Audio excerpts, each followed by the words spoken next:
because music is not in its prime state right now.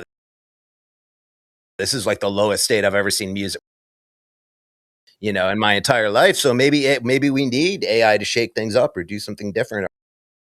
All right, Seth. First off, I really appreciate you taking the time to sit with us, man. I've been spending time with the VBDC story and listening to the music. And what stands out isn't just the sound, man. It's the intention behind it.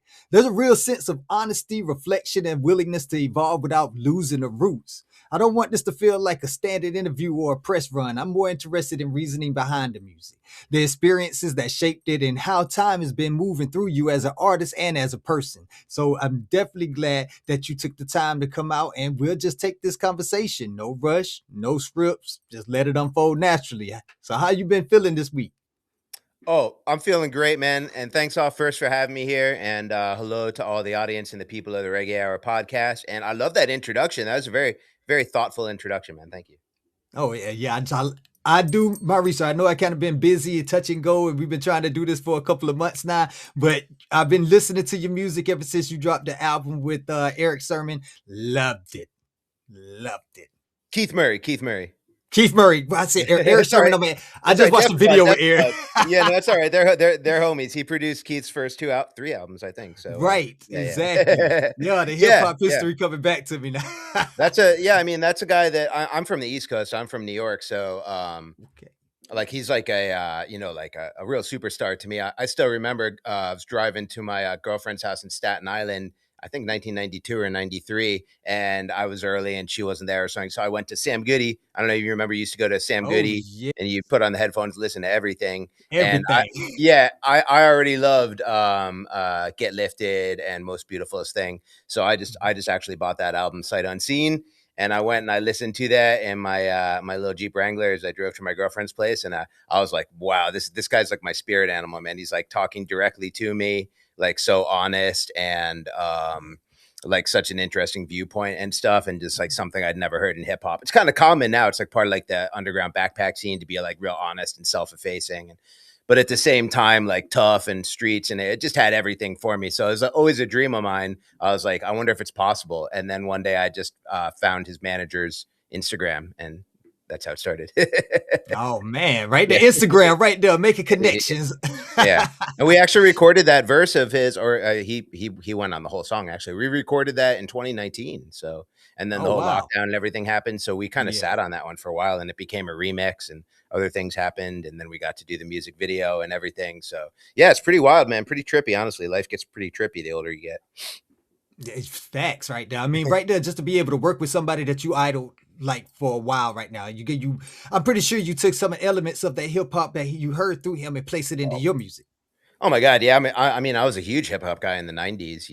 I mean, I was like, I grew up on classic rock, and then I had "Raising Hell" Run DMC on cassette. I remember, Oh you know what I mean. wow. I was like one of like the first Yes. hip hop albums you could buy. You know what I mean? Like, and then so I was into it from up until like 1995 when I feel like that kind of fell off. And that's something I'll say. That I do feel like genres have their time in the sun and then they kind of retreat, and sometimes they just go away forever or have to get rediscovered in the future. But it's like you can really feel it the more longer you've been around. You're like, wow, this genre is really having its time in the sun right now, and then it's got to kind of something else is going to come up.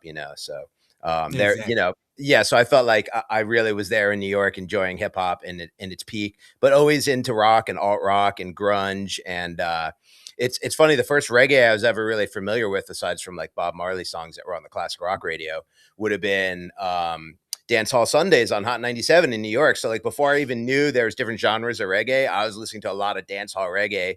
And like just like Beanie Man, Elephant Man, Tenor Saw, Buju Banton, Bounty Killer, just all that stuff. So I was like, I didn't really know it was reggae. I thought it was just some kind of hip hop. Honestly, I was like not paying enough Right. attention. But that was my like introduction way back in the day. So I love all That's kinds. what's up.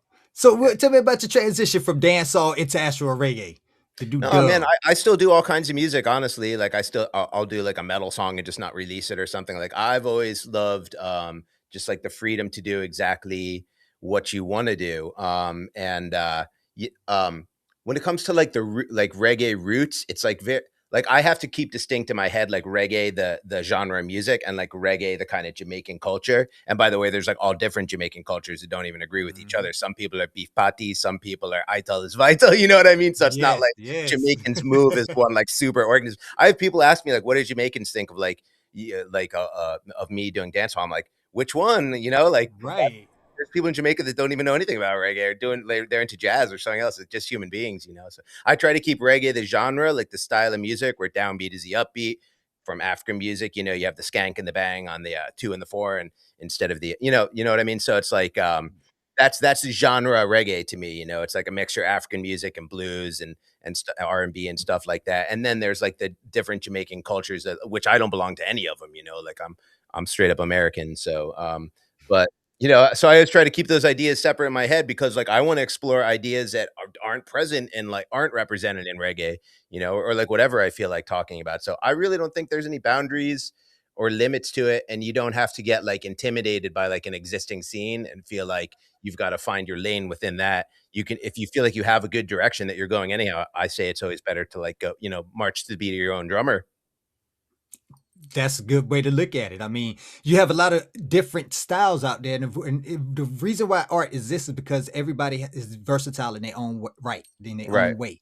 So if So you're not allowed to I don't be, know if you agree with me, but to me, roots is like the reggae plus the Jamaican culture is like that's yes, how I kind of equate it in my head, you know, oh yeah, like definitely. Because tradition. without the without the Jamaican culture, there wouldn't have never been roots. Because roots was it was pretty much raised out of the struggle Yeah. of being a Jamaican. Pretty much, yeah. So the Jamaican culture is tied into the history and the struggle of Jamaican Okay. people, and they express that through roots reggae, through ska. You know, ska was before actual roots reggae, and Sure. they Yeah. Yeah. use that to actually get out the house and get away from their problems and forget about the struggles that they was going through.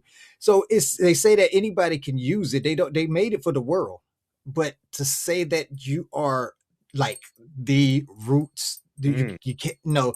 But they I never love. even knew that, but I mean, you know, I should. Well, the reason why you probably don't know it is because you never crossed that line for somebody to have to tell you.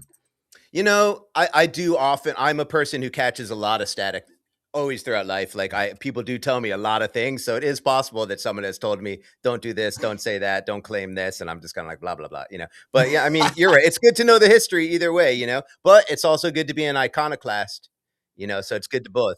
You can't be an iconoclast if you don't understand, you know, what you're diverging from in the first place. So you got to know what's going on, you know. That way you can properly contribute to it.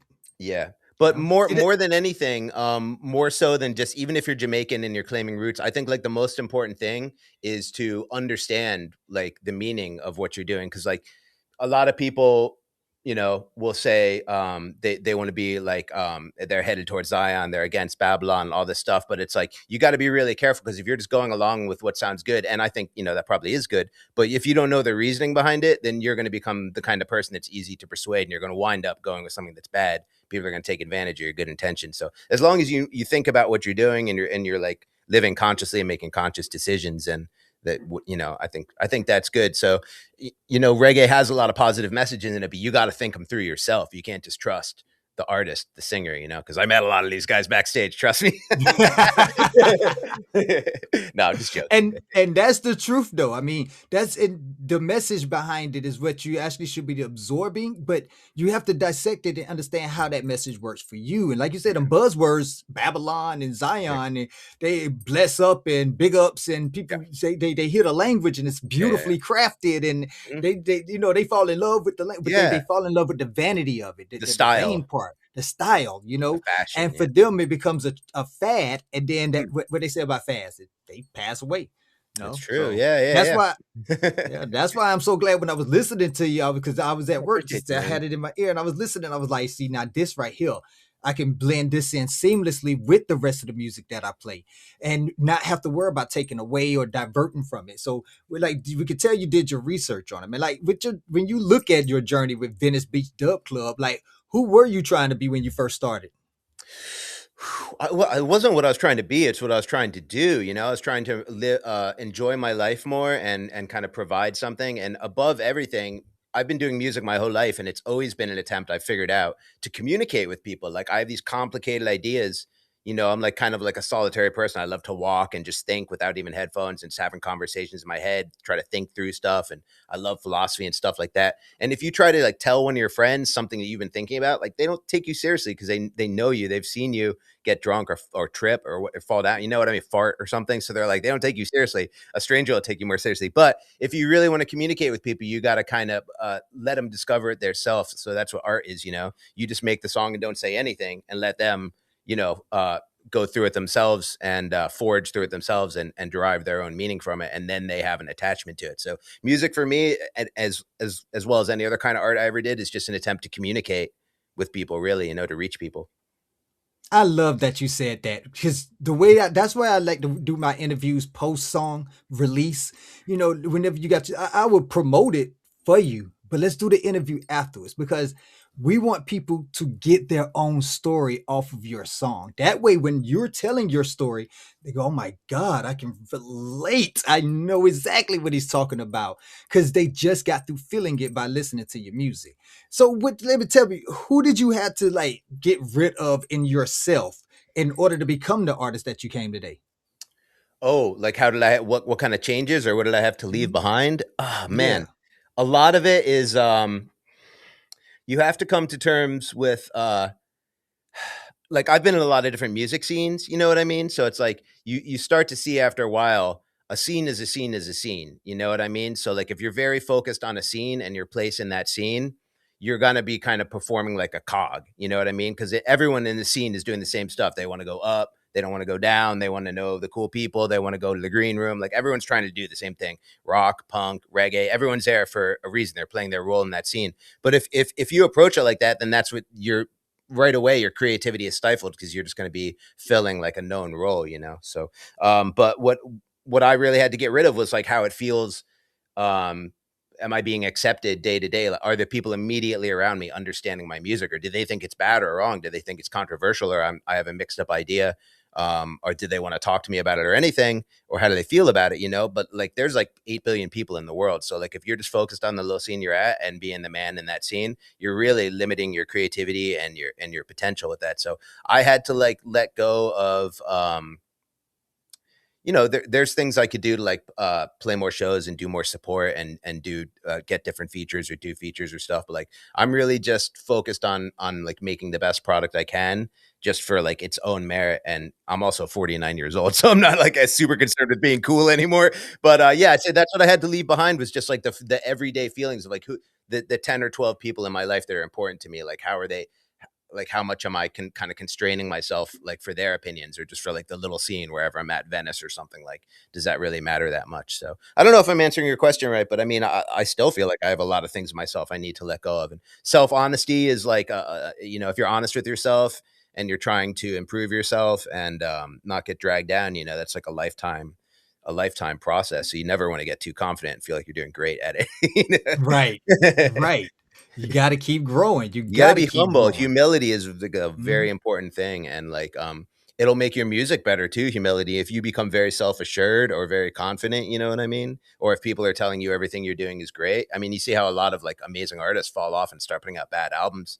The people around them must be telling them they're good. Something's going Yep. on. So yeah. That's exactly truth. I mean, you pretty much just segued into the next part of what I was going to ask because Oh, good. like you speak truth whenever I'm listening to your music. It's like it carries a sense of truth speaking that feels like it's been lived in and not really theoretical. You play the instruments on and like tell me about the instruments that you play. Like which instruments do you actually play on your Uh, like tracks?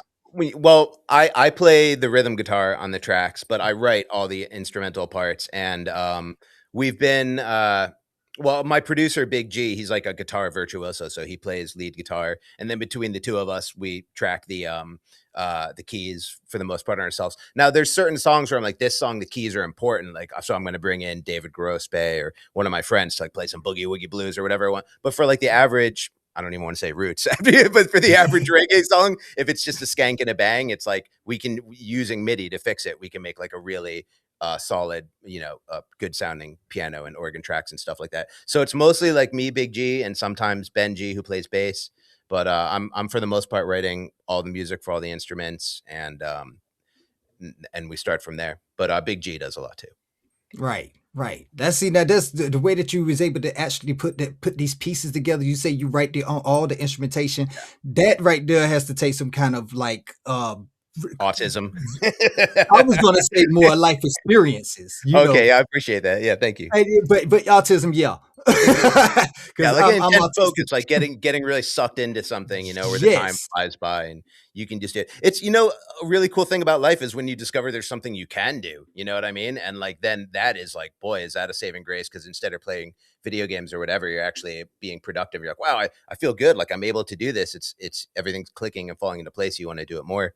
So like songwriting is like that for me where I've never had writer block in my life. I have the exact opposite problem, which is like I'm like haunted and hassled by new hooks coming all the time. You know what I mean? So it's like I put my little voice notes. I probably have like 1,000, and then when there's something I actually want to proceed with, I'll take it to Big G's and we'll put down the skeleton of it, and then I'll start writing the lyrics for the verses and stuff, which usually takes a long time. Right. Usually takes a long time. The Like just tell me verses. right. Instant choruses, very slow verses, because the verses have to be as good as the chorus, but the chorus is Yeah. like divined from like the ether, so it's like pretty good. Now tell me about your writing style. Like because I know some people what they do is they like when I was doing hip hop, I would write a verse, but then I would pick it apart. And what I mean by that is sometimes I would take the first line and make it the last line, take the middle line, make it the first line, just and just work it Wow. around. Tell me about your writing style. Yeah, well, like I said, the hooks usually come on their own with no effort, and then, the verses, I'll just once I have the skeleton of the music just in my head bouncing around, all I need is, like, one line to start with, like, a rhythm, like, the rhythm of, like, da da da da da da da da da da. I'm like, "Alright, now I have, like, a little rhythm," you know what I mean? And, like, what are the first 2 lines? And then you're like, "Oh, maybe the one goes up the melody, da da da da da," and the next one, da da da da da. So you're like, "Now I've got that melody." There's, like, the first half of the verse is gonna work pretty well like that, and then for the second half, you need some kind of a change, something to freshen it up. Like maybe it's like a harmony, and now you have like a more sing-songy part at the second half of the verse, or maybe the first half of the verse is kind of like very contemplative, and the second half is like almost like more like a rap or something. And there's a lot of songs where you can only write one verse, and you're like, man, no matter what I do, the second verse is gonna be trash compared to the hook in the first verse. It's just never gonna happen. And then thank God for features. Let's see what someone else thinks of this written and what they're gonna do on it. But yeah, I mean, writing is everything, man. And reading, obviously, you have to read a lot before you write, or you're not gonna. I mean, I was in bands when I was like 15 years old, and then I had writer's block because I didn't know anything. So it's like, I could still come up with the music and the hook, but the verses would just be like literally gibberish, like meaningless. So you're right. You have to have a lot of experiences and learn how other people think and stuff. But yeah, verses, it's like very intimidating because you start with nothing, and then you get one little idea and you're like, all right, it's got a rhythm to it, it's got a little melody to it. Now I've got like a handhold, and like you said, like sometimes you want to go back and fix things forever. Every song, I feel like there's a part in the second verse that isn't right.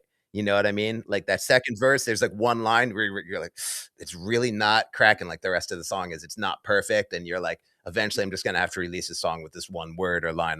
I'm not 100% on. And then a month after you release, you're like, oh, I got it, damn it, damn it. You want to like pull it back, upload it and do it again. But I mean, that's something I have to let go of myself is perfectionism and just be productive, which is something I've really been doing with this project. We put out like 45 songs in 5 years. So we're cooking, and a lot of that is like leaving things at 99% perfect. Right. I feel that. And y'all like to blend genres that don't Yeah. naturally coexist, man. Oh Like yeah. Thank you. what kind of inner contradictions or like identities inside of you make that fusion even inevitable or like how did you put that together?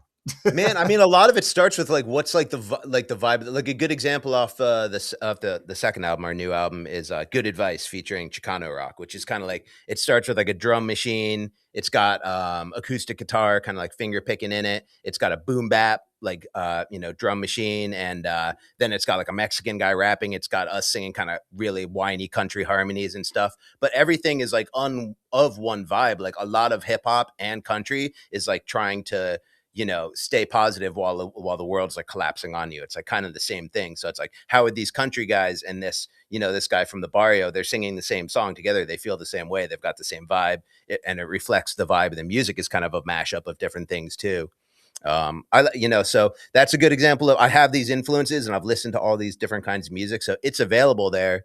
But I don't set out to like combine things in weird ways. Sometimes it's just like it goes in that direction. It's like we could do this, like we could put a little ska section, but we could put a bossa nova. I mean, we could do whatever. You know what I mean? Like I know a lot of this stuff, so that we could do whatever we want. We could have a dance hall song and put a little bluegrass breakdown. I mean, I probably won't, but it's like we could. All this stuff is options. Then you just remember that you're like, yeah, we could put a little disco on the drums here with the open hi hat, and get it like a little dancey in this part. So if you have the vocabulary of music and you're open minded and listen to all kinds of music, you build up this arsenal of moves, and you have like a million things you could do at any point of the song. So it is when it's organic and you can combine things or do something fresh and new that people haven't heard, a style just like that. I mean, that to me is a blessing, because that's how new genres get started and stuff. There's not a huge difference between soca and calypso. Somebody made one calypso song that sounded a little different. People called it soca, and now you got 90,000 people in a soccer stadium dancing to soca. So it's like that's how everything starts. Just trying something new, and like maybe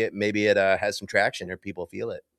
Now, see that right there, and not to veer off and talk about this too much, but this is exactly a conversation I was having with somebody earlier, another musician, matter of fact, and they was complaining about the music industry now signing these AI artists and stuff like Mm, that. yeah. And I kept telling them, man, like I get the music industry is that they're cornering a market share that essentially was yours, but you got to remember something: they can't create like you. They Yeah. would never be able to create like you. They need you to create, because if you create something Yeah. new, that's how the new AI. You got to keep creating. Don't I stress that to a lot of people a lot. Don't let what's happening in the AI world stop you from creating. It's not going to hinder on your creations. Yeah, I agree. And also compete with it, by the way, because like some of the stuff sounds not bad. Somebody's playing me like some 50 Cent, but like I heard it on Joe Rogan, but in like kind of like a jazz cabaret style or something. I was like, whoa, it's, compete. You better compete. You know what I mean? Because like the cream does tend to rise to the top. If the AI is that good, just get better. Yeah.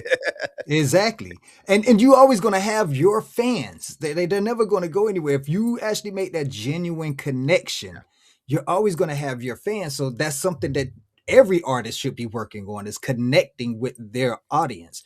Like, tell me some ways that you connect with yours. I'll be 100% honest with you. That's like my least favorite part of it, and feels totally forced. Like I'm a very antisocial, like solitary person. So like I hate nothing more than "What's up, fam." I hate that. If I ever catch myself saying "What's up, fam," I'm like, just start over and talk normal, bro. Like who's influencing you? I don't want to be an influencer like that. But it didn't exist back in the day. Like imagine Bob Marley going on Instagram and begging people to vote for him to be on some reggae festival or something. I mean, it's very embarrassing and kind of like demeaning, honestly. I think, I mean, music has like unbelievable intrinsic value, but the market value of it is very low. You pay 99 cents for a song and you get free refills for life, bro. Where can you get free refills from life? And by the way, you get free refills on a beer. What did it cost to produce one cup of beer? One millionth of a penny. And what does it cost to produce a song? It might be 10, 20,000 bucks. And then you buy it once for 99 cents to get free refills. But I mean, if you love making music and love making art, you're already an irrational person, so it's like there's nothing that should stop you from doing it if you enjoy it and you feel passionate about doing it, and that's how you like to spend your time. I mean, making art is completely irrational. So you know just expecting you're going to get some guaranteed return from it or something. I mean, you got to get a different kind of job for that, or like a yeah and art is like that, man. Art is how we give meaning to like a mechanical world. I mean, otherwise it's just science and you're just figuring out how everything works, but nothing will ever have any meaning to it. It's up to the artist to interpret that and give it an emotional weight and some kind of impact that sticks to you. So I mean, it's part of nature. It's part of humanity. Like art is an important aspect of development and communication that we can't leave behind. And I hope in the future that AI is like a useful tool once it's actually intelligent. It's not intelligent right now, like you said. It's just farming, next word off of search engines and training data and stuff. But eventually, it will be, more creative, and I think that'll be maybe even save music, because music is not in its prime state right now. This is like the lowest state I've ever seen music, popular music, especially, in my entire life. So maybe we need AI to shake things up or do something different. I'm not saying that's the case, but it's a possibility that it'll help. I agree with that. I agree with that. I love the synthesizer. I love that how the synthesizer is used in order to make instrumentals and things of that nature. But some people take it too far and they make the whole. You could tell the whole thing is electronic. Yeah, Now that's great for some genres. Some yeah, yeah, genres that is their base. That's yeah. exactly what they Mhm. need. But when you took something that was naturally, it had a band with natural Yeah. instruments and that natural Mhm. sound, and now you're running it through all of this Yeah. electricity and making it into electronic sounds. It took something away. And I think when it took something away, it taught that people can now just put out anything. And it's great. I want everybody to have a voice, but do everybody need a voice? Well, you got two separate concepts there, I think, right? One is like when you create synthesized music, you're losing something from the organic music. But I think there's like it can. I think it's like it can be really they can really contrast each other really nicely. Like you can have like a room recording like Night Nurse where everyone's playing their instruments together, and then this without the synthesizer, it's just another rhythm. So and that it's kind of like a contrast. And that song is like the most '80s reggae song. So here comes Night Rider cruising through it, lets you know where you are in time and where you are in the human experience to have these new instruments and new technologies. But you're right. Then people lean on that too heavy, and you have a whole generation of hip hop that's auto tuned, and it's like a real damn shame. You know what I mean? It's like, but that is the second point you're coming to, which is like how the platforms function and how they they allow these AI artists. That's another thing, man. That's just people caught up behaving badly. So, and that's never going to go away as long as there's people. There's going to be people messed up and doing things wrong. And, I don't want to judge them for it. That's just something that you have to budget into what you're going to overcome to do what you want to do. And it's always been that way, that the nature of the challenge changes, but the challenge of people behaving badly is not going away. So it's like you always have to you got to contend with that. So Spotify is really bad behavior and not thought out well. And I think even the owner of the CEO and the president of Spotify kind of understand that something's got to change, So who knows what's going to happen with the state of music, but I'm hoping that people decide on their own to value it more. Even though a song's only 99 cents, I would love to see a donation model where people can pay whatever they want for a song. Like, let's put the bass at 99 cents. Like, guess what? Like, I've done okay in my life. Like, if you put out a beautiful song, I'd like to pay you more than 99 cents for it. You know what I mean? So Exactly. maybe that's an opportunity, Exactly. Bandcamp model or something like that. But I don't know. Mhm. Let's see what happens. Yeah. I mean, we have all this pressure on artists that Yeah. to either wither away or grow, and or either harden or even dilute. Yeah. Like, what is some things that you had to find out you had to protect about yourself Well, in order to be yeah, able I to mean, keep you led me right into this, which is if you're a very artsy person, you know what I mean? What are the odds that you're also going to be awesome at like image management and like A&R and like uploading the distribution, like whatever it is, like those are totally like one's a left brain thing, one's a right brain thing. Like there is a type of guy that's super good at wearing suits and doing A&R and doing and loves it and wants that to be their life. And that person is usually not like a reggae artist, you know what I mean? So the way it's set up now, if you have any song and you're excellent at the marketing, you're going to do way better than someone with an excellent song who's not good at marketing. So that's not good, but I think that's I think that's just where we're at temporarily. We have a lot of artists who are really just excellent at marketing themselves, and but the quality of the music or the writing isn't really there. So I think that the market will adjust for that, and people hopefully we'll start to value music more again, Mhm. and expect more from it. And we should expect more from it. Exactly. I mean, if music, to me, if music isn't really teaching you something, it's really just, even when you're out there dancing, you're that's a workout in itself. So you're getting healthy, you're burning calories, you're sweating, and so that right there, dance music, that's helping you. Music that doesn't make you dance but makes you contemplate, puts you in, like you said, you're a philosophical person. You like to sit and you like to think about things. If music can't get you thinking or dancing, it can't feed you. It can't give you anything to drink. Yeah. So what else is it good for? Like, how else can it help you if it's not doing those two things? Now, I want to be clear, like you do roots reggae. I've heard your roots reggae and this wonderful roots reggae. And in your roots reggae, I can hear some kind of like defiance in it. Oh, Like I get you. yeah, do you experience your music more as like a resistance, healing, or like survival? And how has that answer changed over the years? Man, it's complex because like when you're like 16 years old, you're like, we need a revolution. And then somebody comes along with like a nursery rhyme. They're like, you need a revelation before. And you're like, oh my gosh. Now, you know what I mean? And it's like, so some people never figure that out. I know like 65-year-olds, like revolution. It's like, dude, you'd be in so much trouble if there's a revolution. Like, you know what I mean? You're not in good shape. You don't have any emergency water or anything, you'd be done. But so it's like, but yeah, I've always been iconoclastic, and I remember when I was 5 years old in kindergarten, and they went around the room. They asked everyone what they wanted to be, and people were going to be astronauts and presidents, and I was like, "This is nonsense." And then they came to me, and I said Santa Claus. I want to be Santa Claus because you know what I mean. I like he's just flying his sleigh, he's giving gifts to kids. Like I was 5 years old, I was like, I want to be Santa. Like you can't be Santa. I was like, you're a kindergarten teacher. No one wants to be that. No one raised their hand. No one wants your job. You know what I mean? So it's like, I don't know. So, and then I didn't color in some balloons on the last day of kindergarten. So I didn't get to go to like like some party where they had the pocket lady who's got her pockets filled with like bird whistles and stuff. It was like a big thing you wanted to do. And I had to sit there in a dark room looking out the window at everyone playing. And I was like, 13 more years of this, 13 years. And then I dropped out when I was 18. So I was just kind of biding my time, it's like, get me out of here. But like, I do feel like the natural urge to resist, negativity and ignorance and stuff like that. But I'm so aware of like, common traps that everyone has to go through philosophically. Like you got to step in this hole to get out of this hole and fall into the next hole and climb out of that one. You don't just get to go to the finish line and understand everything. So I'm very careful to be like, I don't know if I'm doing it right. I don't know if my message is perfect. And that's what my message really is like, I'm being as honest as I can, like, and just encouraging people try to think like, this sounds like I'm pedantic, like I'm telling people to think or something, but it's just like get away from the surface thing, get away from the catchphrase, the tagline, you know what I mean, and just think about it one level deeper, or just have one more minute of patience, or think about it one more second before you do something.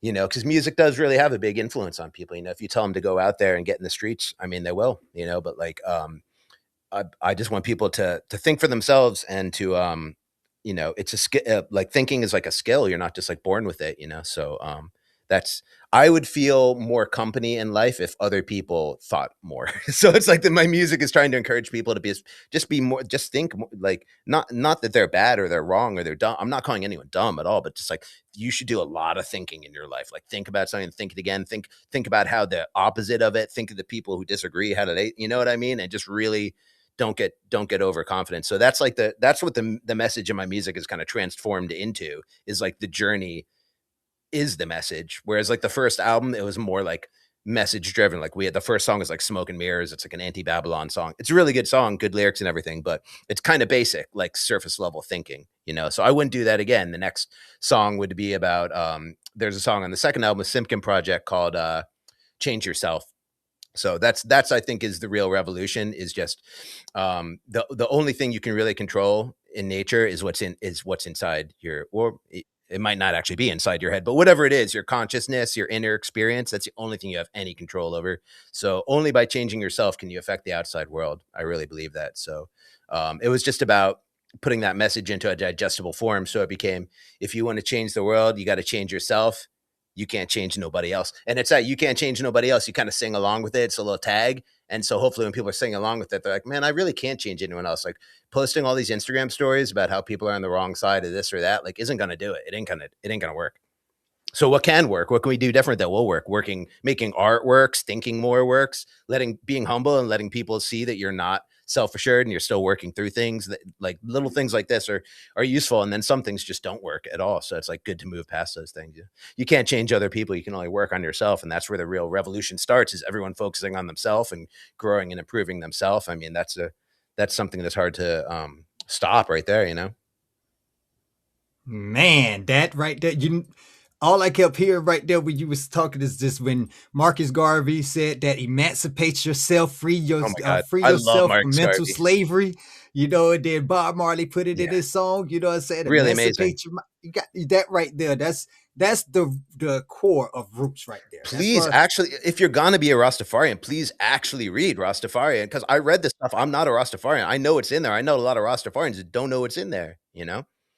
How about until the color of a man's eyes of the man's skin is of no more significance than the color of his eyes, there will be war. And then still we have people doing racial movements, and it's like, and meanwhile, like the scientific community will tell you there's only one human race, and then people will tell you trust the science and we're different races. So it's like you're contradicting yourself and you don't even know it. And it's like, I'm not mad at you. I'm just wishing that you'd stop doing that. And there's some way we could be on the same page. I feel like we could help each other more, you know?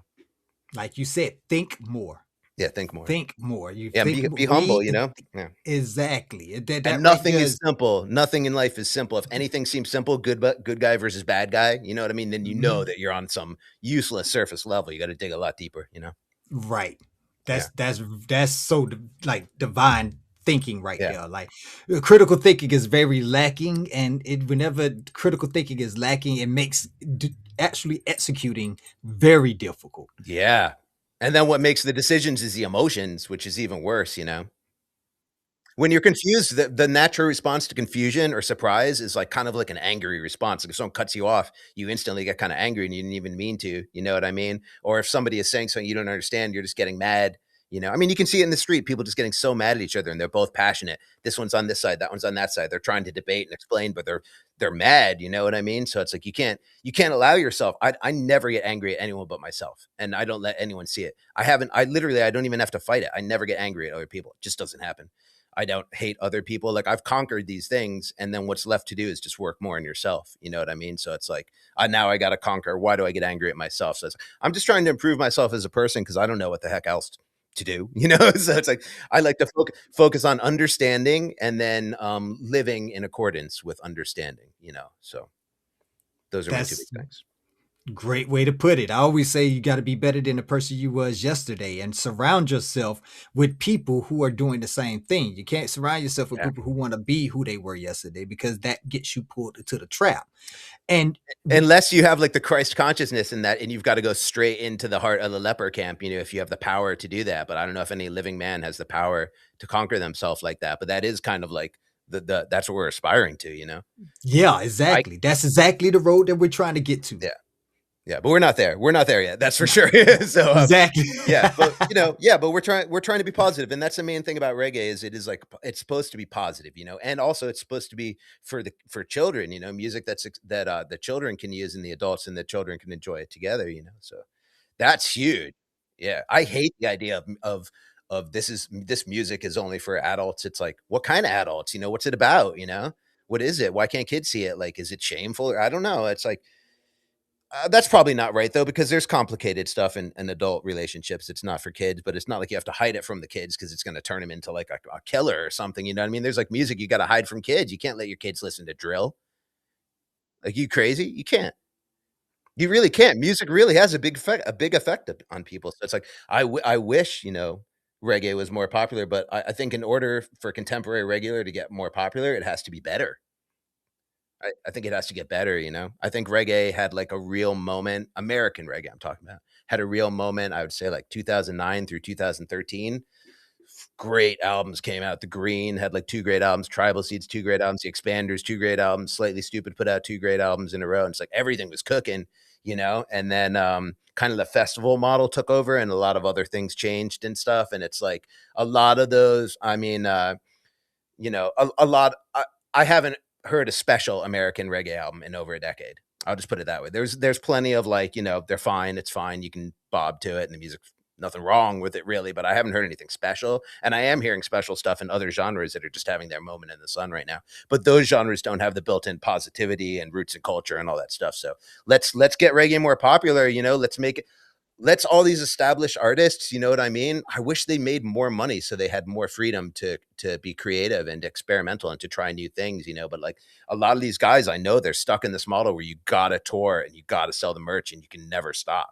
Like you're never gonna be wealthy. You're gonna eke out an upper middle class life in music. And that doesn't give you the freedom to create. You're never gonna be able to do what a Phil Collins or, you know, even like a Michael Jackson or any of these people that really spent the second half of their career once they had all that Fame, they traded it in on. They're like, this is what I really want to do now, is trade in on all this success to see like what I can produce that's like new or different, you know. So we got to get these artists paid more, honestly, so that they have the freedom and they don't have to put out an album every 2 years. It's really impossible to put out a good album every 2 years. It's not impossible. I mean, Midnight did it, obviously, but not many other people can do it. Right. Right. And the fact they're trying to get them paid more, you got a lot of promoters that or venues that don't want to Yeah. pay for them to come over here. And And they're in it's the like, same boat. They're in the same crap it's, economy. You know who's not sharing this economy with us is Spotify and like the tech magnates in San Francisco. They've got to create a model that allows successful artists to make positive music, basically, and not to follow trends. And that doesn't exist. So it's like a dog chasing its own tail. You're not allowed to create the new kind of popular music because you got to continue to chase the current trend so you can make $300,000 this year and support your wife and kid. exactly. Yeah. Now, for my listeners that don't actually keep up with the streaming news and stuff, let's talk about the Spotify thing for briefly. I want I'm to get probably them not caught up totally on it. educated on it, but yeah, let's try.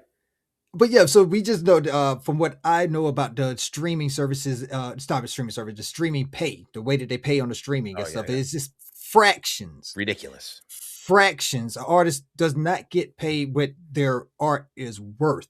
And I know it's the same way on podcasts. I want to let you know Reggae Hour is not on Spotify. We do not have a channel. We don't have a channel on Spotify at all. And it's because they don't want to. They have all this advertising pay that Yeah. comes in, and they don't pay out. Yep. Yeah. And it leaves the artist or the producer of that because this is intellectual property, Yeah. and they're not getting their just due for it. That's Yeah. Yeah. why Title, Title or Deezer, which one Jay-Z own? Title. That's neither one. Title, right? Yeah. Mm-hmm. That's why they are known for paying artists the top amount so far. What Yeah. I've heard. Right. I Yeah. haven't done any music because, like you said, with the children not being, I had my kids and I was just like, I can't let my kids hear none of this. You So know, I got Title has everybody. Title of the music sounds way better on Title and Deezer. Like the compression on Spotify, it makes it sound like it. Yes. How did we let this out of the studio, bro? It sounds like this, and you listen to it, the master, and you're like, oh no, it sounds great. Like what the hell is going on Spotify? Why is everything crushed? You know, I don't know, man. I mean, the people at Spotify have to realize they're killing the golden goose, and then they have no eggs left to sell. There, you know what I mean? So it's like they don't want to do that, but you know, I think things are going to balance out. But right now is rough, man, and we can't allow multiple generations of kids seeing that the value of music is zero because there is a potential that we will run out of music. Like that's not impossible.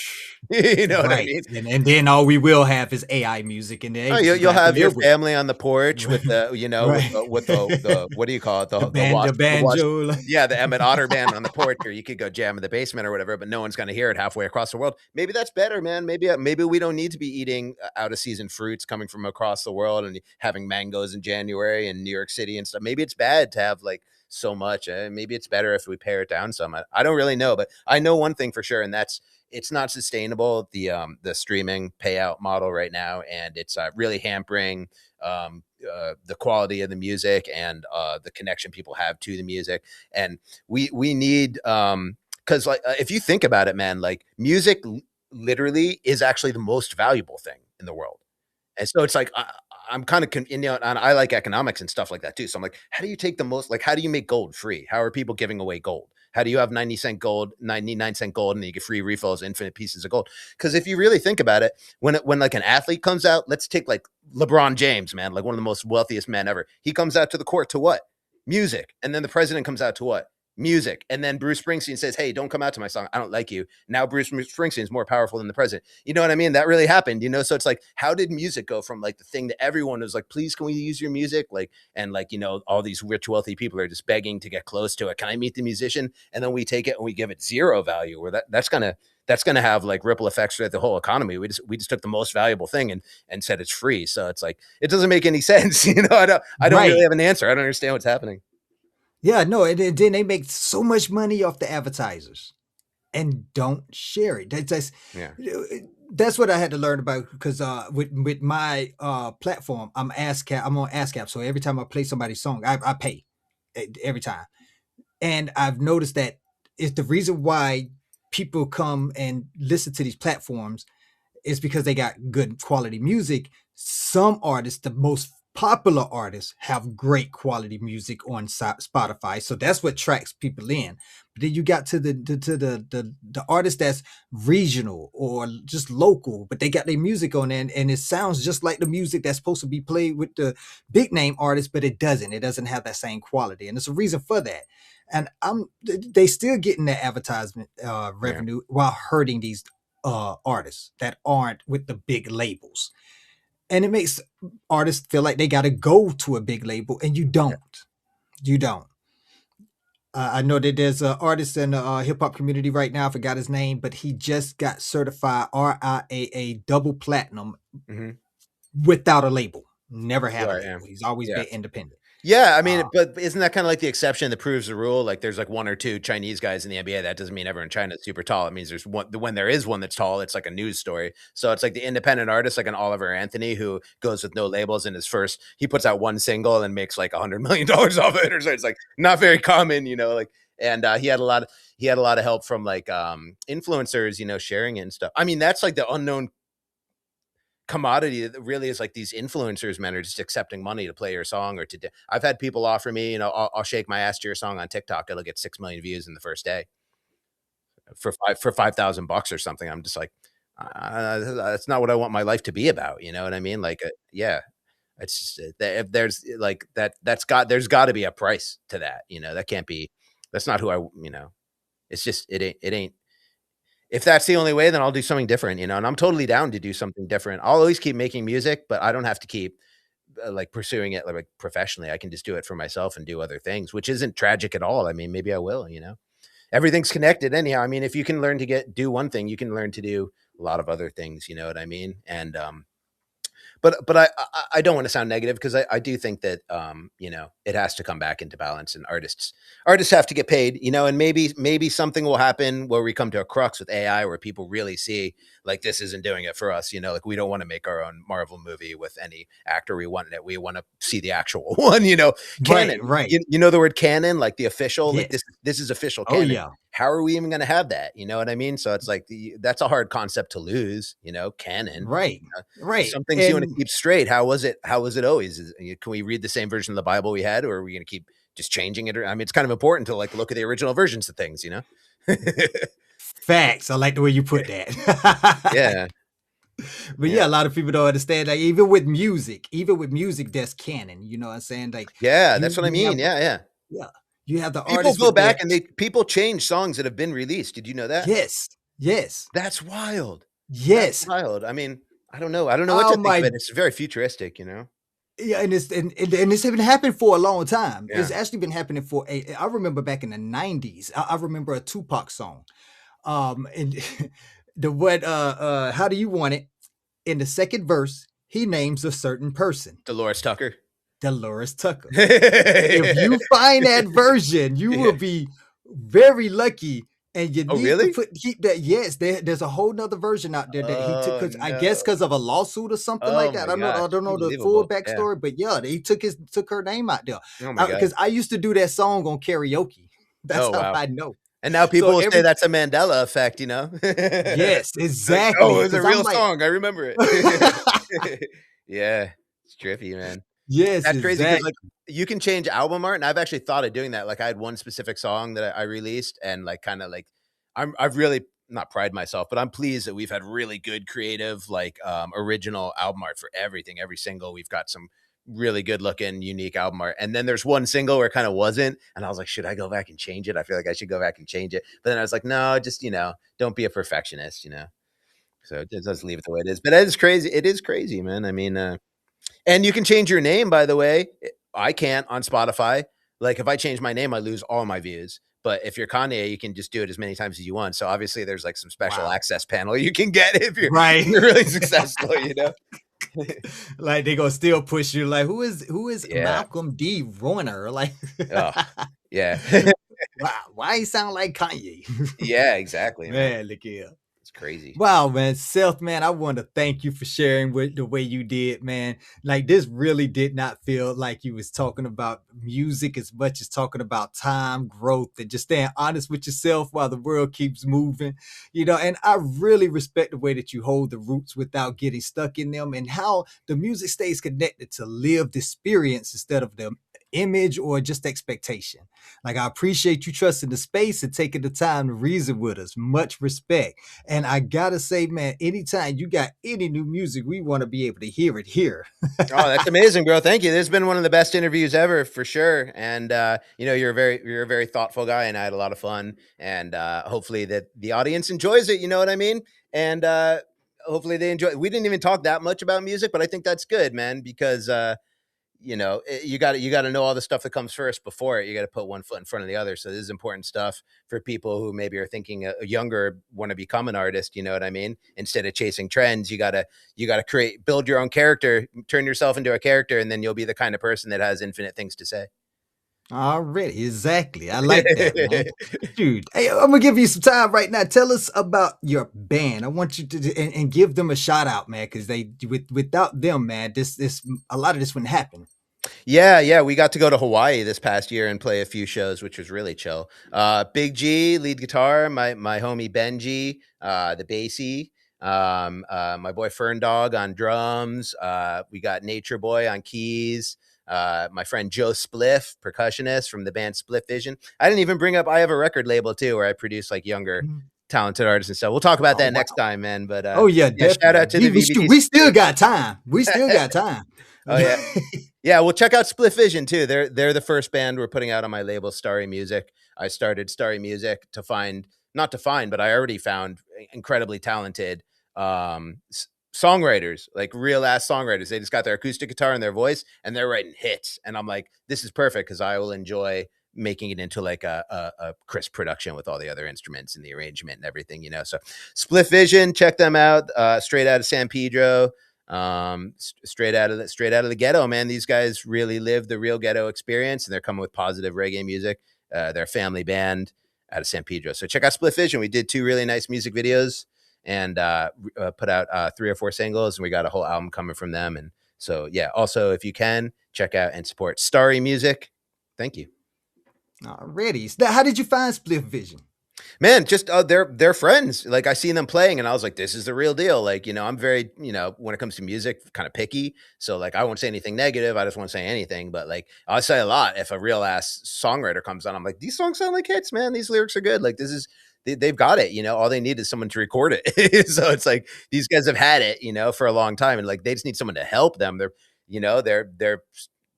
it's harder when you're in the ghetto, and you don't have a lot of money and you have a lot of other problems keep coming up. So it's like, I just want to see them complete this album and get it out. I'm not trying to turn them into the next stick figure or anything like that. I just want them to have the album, like, and be able to play it and be proud of it and be like, we accomplished this. It wasn't for nothing.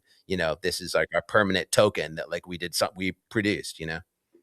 See, that's wonderful, man. You give it back to the youth, man. See that is roots reggae right there. Like a lot of gatekeepers try to they take these people talent and then they don't give them the game. They don't tell them nothing about how to continue this without them so that they can have to hold on to them, and you giving them the game. Like that's roots right there. I'm trying, man. It feels good. It feels so good to like help people when you can too. I'm sure everybody knows that.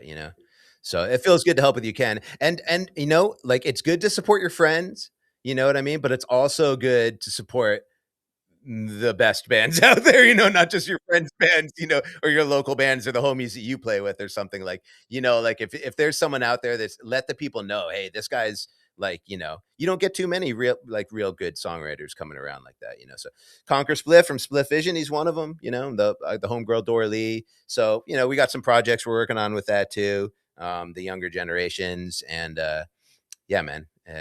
Keep good. I want it too. I want to walk into a club and I want to hear a good new song playing. Be like, oh, this is fire. This is good as the old stuff. And it's brand new. So I want more like that. Right, right. Well, Spliff Vision has plenty of space on our platform, so we're gonna definitely link up it very shortly, probably even after this interview about Oh, nice. bringing them on. Yeah, We'll yeah, they're definitely awesome. do that. You should. Cool, brother. All Cool, man. right. Yes. So tell me about your projects that you got coming out that you Oh, sure. already Yeah, yeah, yeah. dropped. Well, we're hard at work on VBDC 3, the third and probably final installation of full length albums from Venice Beach Dub Club, as well as a full length Christmas album. So we've got 3 Christmas songs out already, and we're working on like a whole full album of Christmas songs. So I think this year we're just dropping one advanced single for VBDC 3 this summer. So there will be one single this summer, one, and either the whole Christmas album or just one Christmas song this Christmas. So I don't want to rush anything. I want to get it right. It's all for posterity. So let's get it right. Exactly. Yeah. Perfection takes time. Yeah. When you're in that Yeah. kitchen cooking, we don't want to just eat anything. We want to eat that Especially on a love. Christmas album, because that's like something, Yes. that goes for generations and you've listened to the songs 100 times each every December. So it's like, it's got to be cracking, it can't be Right. halfway. So, Exactly. yeah. Yeah, man. So yeah, that's it. Yeah. And then we'll play some shows. We don't play a ton of shows just because we're all like older guys and not really chasing that. But we'll play some good shows this year. So we may do tour support with a good Jamaican artist who we've worked with before. I don't want to say the name in case it doesn't happen. But yeah, just you can always follow us on Instagram. I don't post often. I only post like new content, really. I don't do like daily anything. But if anything's coming up, you'll see it there. That. So you're on Instagram or Yeah. you're on YouTube as well? Oh yeah, we got a lot of music Okay. videos, man. I don't know if you've seen them, but like we work real. It's like the most unpleasant day of your life is the music video shoot day. So like I keep doing it Yeah. to myself, like, and they keep getting harder and more difficult and expensive and everything. But like Man. they're coming out good, man. They come out Yeah. looking good. So yeah. So take a look at our YouTube for sure. Oh, We actually just definitely. dropped an animated short film for a Christmas song and everything. So a lot of unique material on there. People aren't really that aware of it. So tell them, like these guys are at least trying to do something. That's what I'm saying. Just tell the people, if you see someone doing their thing or doing a good thing, like tell your people, like be your own, you know, be be the influencer, don't wait till you have a Right. million, just influence the people, the 2, 3 people who listen to you, every like that would kind of supplant the need for these millions of followers, influencers. So Yeah, exactly. don't Exactly, wait till you're man. And famous to be influential. Just start right away. that's how you make the mistakes in order to learn and Oh get yeah, better. If you don't make those 100%. mistakes, you're not going to Yeah, get yeah. better. Oh yeah, yeah, 100%. Definitely. Yeah, man. Well, Seth Caro, man, it was blessing having you on, man. This is a great. I like that we finally got you on. We was able to touch on some deep topics, man. Yeah, Like that, I'm so glad when you dropped that philosophical word. I was like, boop, okay, we could talk then. yeah, yeah, yeah. Oh yeah, I feel like we could talk forever and ever, man. We'll have to do another one of these at some point. Definitely, definitely. All right, well, it was great having you on. And any shout outs that you want to give to anybody before we take off? Um, no, just shout out to everyone who's out there supporting Venice Beach Dub Club and our musical mission. Thank you all so much, and you're the chosen few. Yeah, man, I appreciate you. Thank you again for having me on. This was great fun. Anytime. Everybody, you can check the show notes and get his Instagram and his YouTube link. Go ahead and reach out, connect, love, like, and share. Follow, subscribe, and make sure y'all let the whole world know, man. Because the more music like this gets pushed out there, the more we can actually see a change, a revolution, and what's actually that has already been a dry spell. So we definitely want Yeah. to change that. Word. Seth Caro, have a great night, man. And to all my listeners, tune in, turn up, and zone out. We got a little bit of music for you right now. Thank you, brother. Appreciate you.